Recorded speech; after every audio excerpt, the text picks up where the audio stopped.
नमस्कार। मैं Shashi Prabha Saraswat, associate professor Hindi, राजकीय कन्या महाविद्यालय सीकर।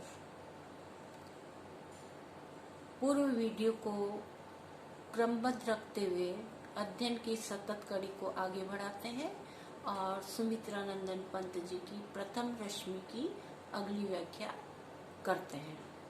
पद्यांश हमारा इस प्रकार से है।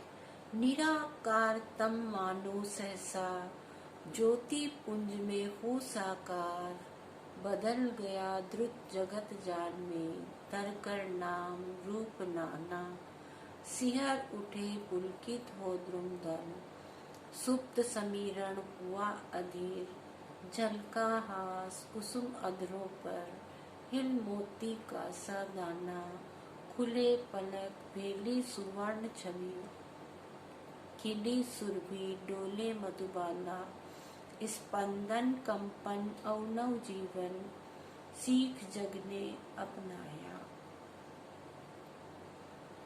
निराकार तम मानो सहसा, तम कहते हैं अंधकार, सहसा का अर्थ होता है अचानक, पुंज का अर्थ होता है समूह, द्रुम का अर्थ होता है पेड़, दल का अर्थ होता है पत्ते, समूह, पेड़ के पत्ते, समीरण का अर्थ होता है हवा, कुसुम का अर्थ लेंगे हम पुष्प, अधरों पर अर्थ लेंगे होठों पर। तो प्रस्तुत प्रसंग हमारा इस प्रकार से है। निम्नलिखित पद्यांश सुमित्रानंदन पंत जी द्वारा रचित प्रथम रश्मि कविता से लिया गया है। यहाँ पंत जी अपने सूक्ष्म अनुभवों के आधार पर प्रथम किरण के आने से प्रकृति के स्वरूप में होने वाले परिवर्तन को चित्रित कर रहे हैं और उसे संसार को गतिशीलता की शिक्षा देने वाला बता रहे हैं। कवि सुमित्रानंदन पंत जी कहते हैं, निराकार तम मानो सहसा, ज्योति पुंज में हो साकार।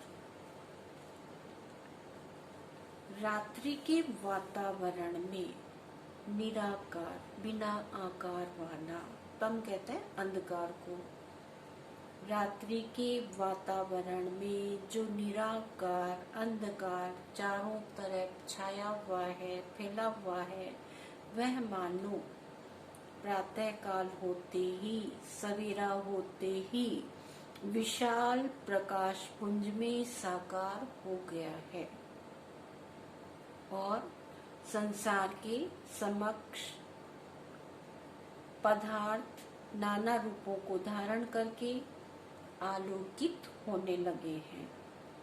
इसका परिणाम ये हुआ कि सूर्य की प्रथम रश्मि, सूर्य की पहली किरण से सारा प्राकृतिक वातावरण, प्राकृतिक छटा अपने नए नए रूपों को प्राप्त कर उठी है।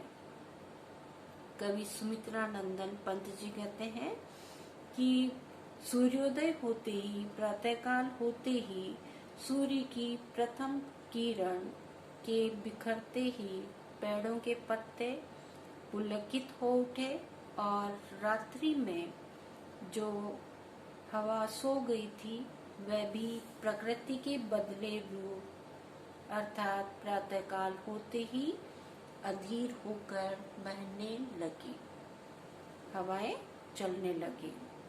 सूर्य के उदय होने से फूलों की होठों पर मधुर मुस्कान झलकने लगी और वृक्षों के पत्तों पर, तिनकों पर पड़ी हुई ओस की बूंदें ऐसी लग रही थी मानो मोतियों के दाने चमक रहे हों, मोतियों की तरह ओस की बूंदें लग रही थी।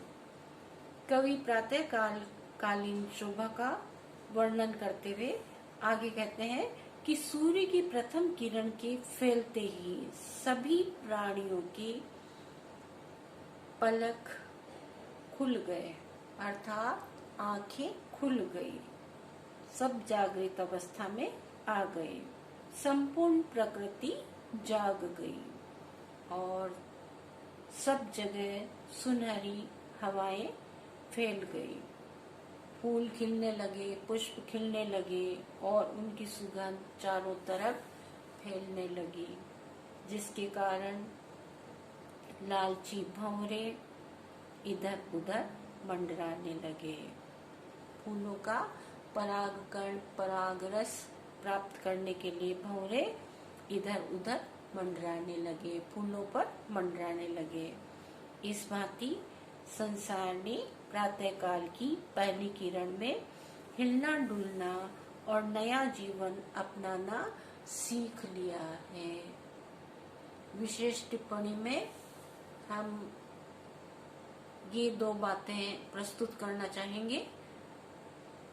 पहली विशेषता में आप लिखिएगा, इसमें मानवीकरण अलंकार का प्रयोग हुआ है, उत्प्रेक्षा अलंकार, रूपक अलंकार आदि का भी प्रयोग हुआ है।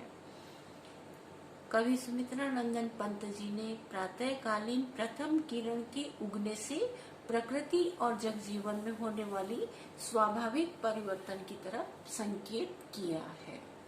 धन्यवाद।